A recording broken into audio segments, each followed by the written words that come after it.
Hi guys, welcome back to another episode of Mike's DVDs and Blu-rays collection. Today is part 2, spotlight of Robert Aldrich, the great director. This is part 2 of my collection of Robert Aldrich Blu-rays and DVDs. And I don't have all of his movies. I believe I'm missing maybe 10 or so, somewhere in there. But I mainly got his very best movies, I believe I have in my collection. And I want to show them off because I really dig Robert Aldrich. I think he's a great director. I wanted to explore his other great movies besides just The Dirty Dozen. I always feel bad that he's mainly known for The Dirty Dozen and sometimes even for Kiss Me Deadly, but mostly The Dirty Dozen was his big hit later, maybe midway through his career. But yeah, I'm going to show off next. He had a couple of movies. Let me see here. 64. I want to make sure I got the right titles here. But yeah, when did this one come out? I hate it when they don't really show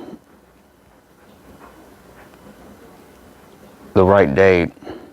Well, anyways, had a big hit with this. Whatever Happened to Baby Jane? Famous movie. Maybe he's well known for this too. Bette Davis, Joan Crawford teamed up. It was legendary at the time. They were always rivals throughout their career, especially in the early days of Hollywood and even into the 40s. They were rivals. People thought they hated each other. They really didn't. But yeah, Whatever Happened to Baby Jane? Great movie. Basically, the story of their Baby Jane, played by Bette Davis, or no, she wasn't Baby Jane. Joan Crawford is Baby Jane, I believe.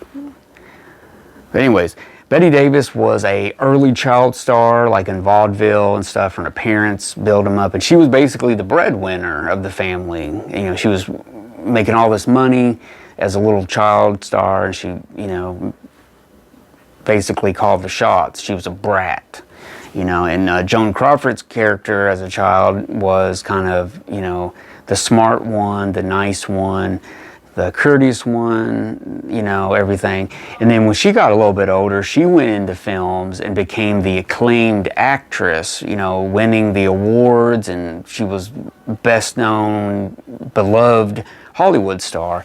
And by then, Bette Davis's character as the child star, she was washed up, and she thought she could still do her act later on in her life, and it was just embarrassing. But what she did was, Joan Crawford was in an auto accident, and she got paralyzed. She can't walk. She now relies on Bette Davis to help her with her daily functions, eating and getting around. So she's basically a prisoner in her bedroom in a wheelchair, and Bette Davis goes through her mail, throws stuff away. If it wasn't for their maid, confidant to her, she would have got killed and everything. So great story, dark. It's got all kinds of elements going on in it. It's got a little bit of horror, thriller, suspense. It's got even noir moments going on in it. Great movie. This is a region, I want to say region B. This is the European version of the Warner Brothers release. I'm not sure if this is all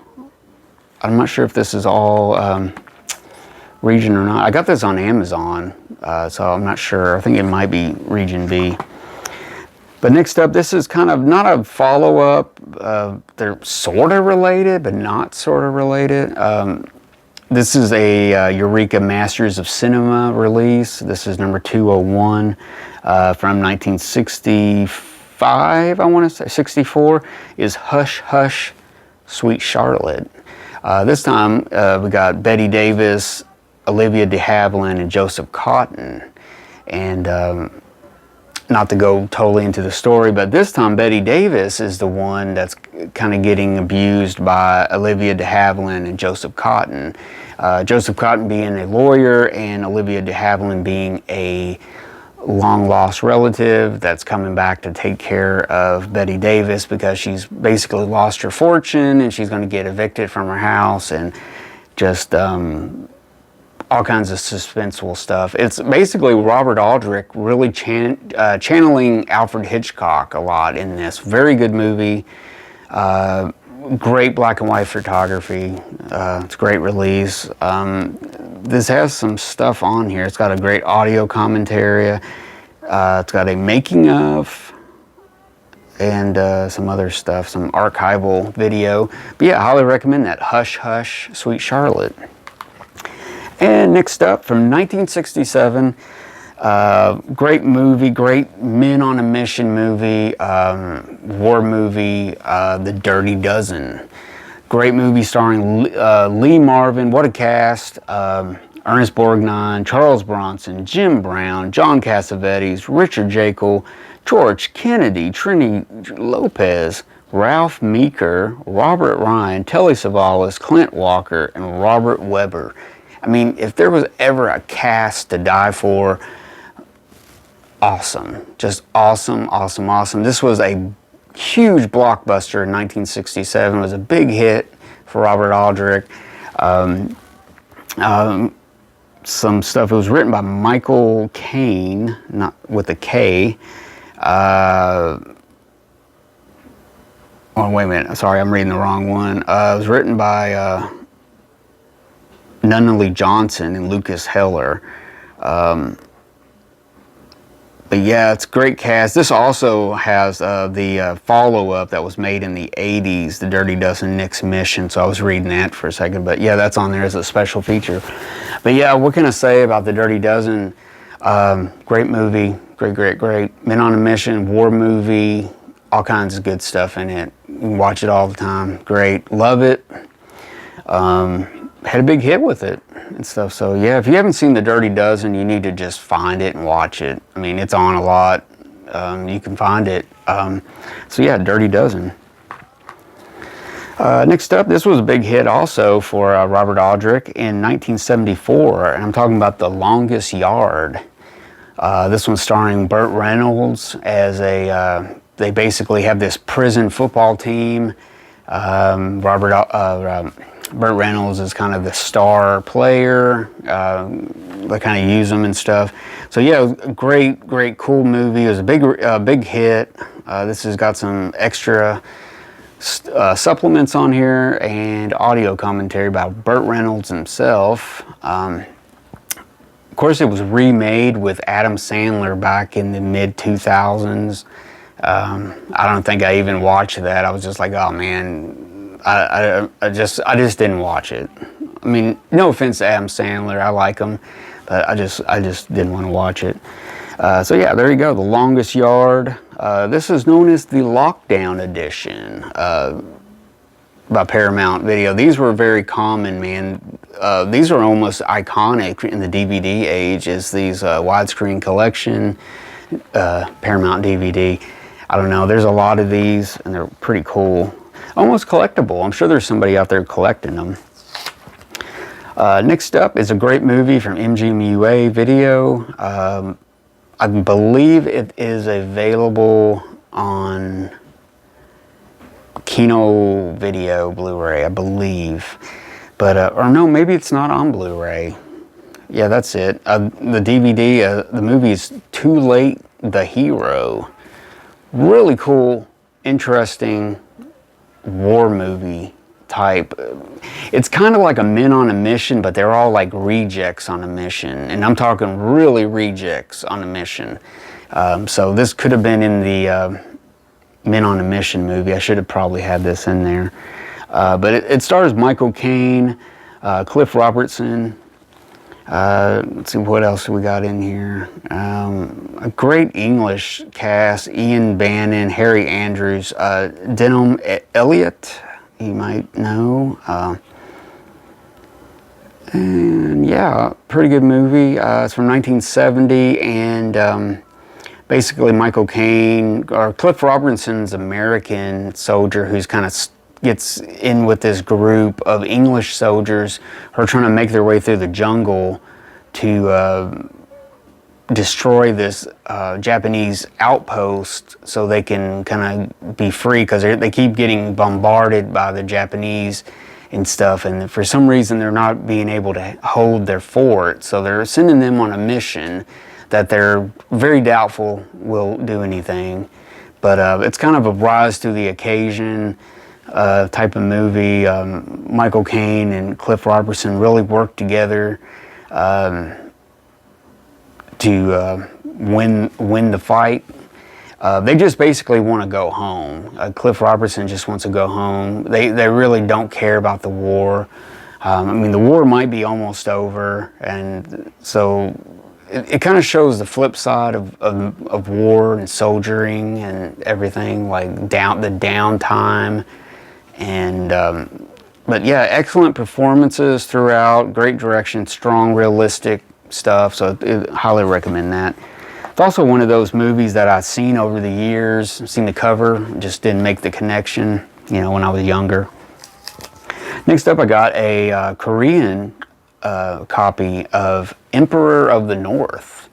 This is a awesome movie from 1973.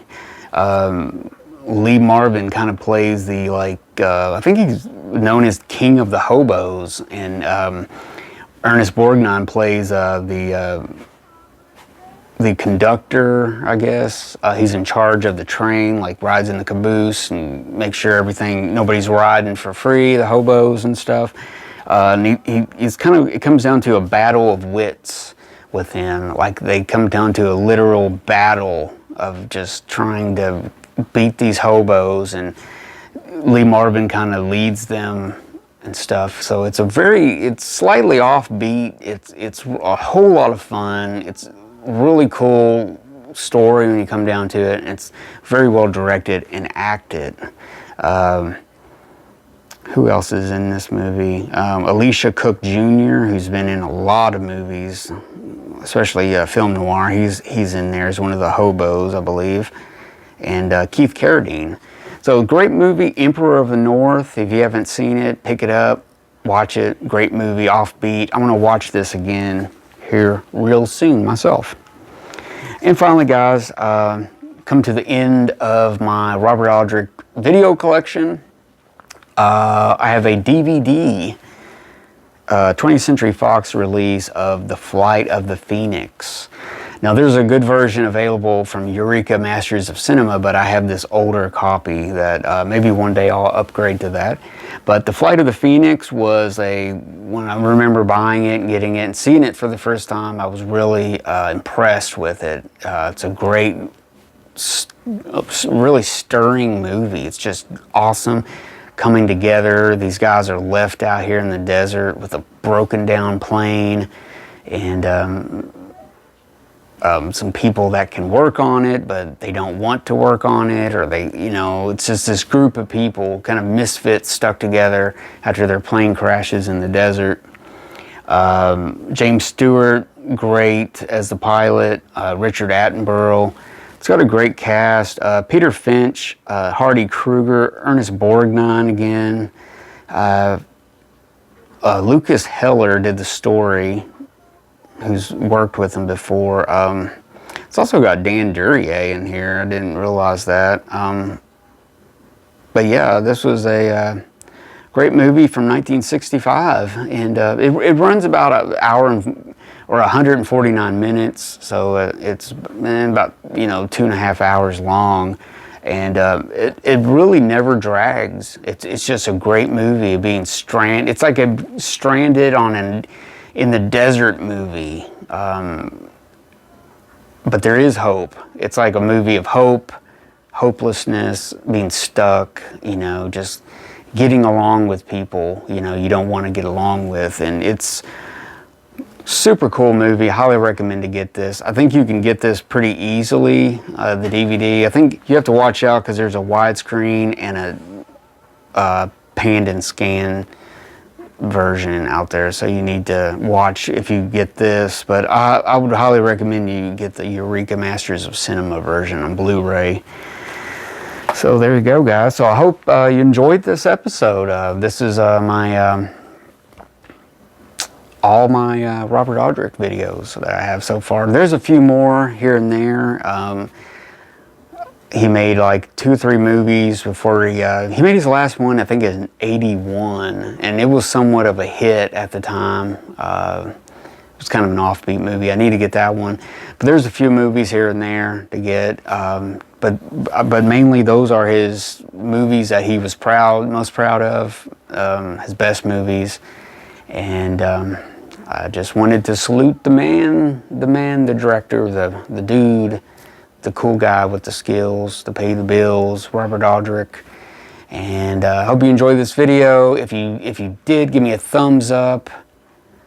Comment, let me know what you thought about it. And if you have not subscribed to my channel, subscribe today and hit that bell, and you'll be notified when I release a new video. So subscribe today, guys. And I got a big library of videos to check out, so check out my channel. And I hope you enjoyed this again, and I'll try to do some more director spotlights again in the future. So until next time, guys, I'm Mike. Stay safe out there, watch good movies, and I will see you later.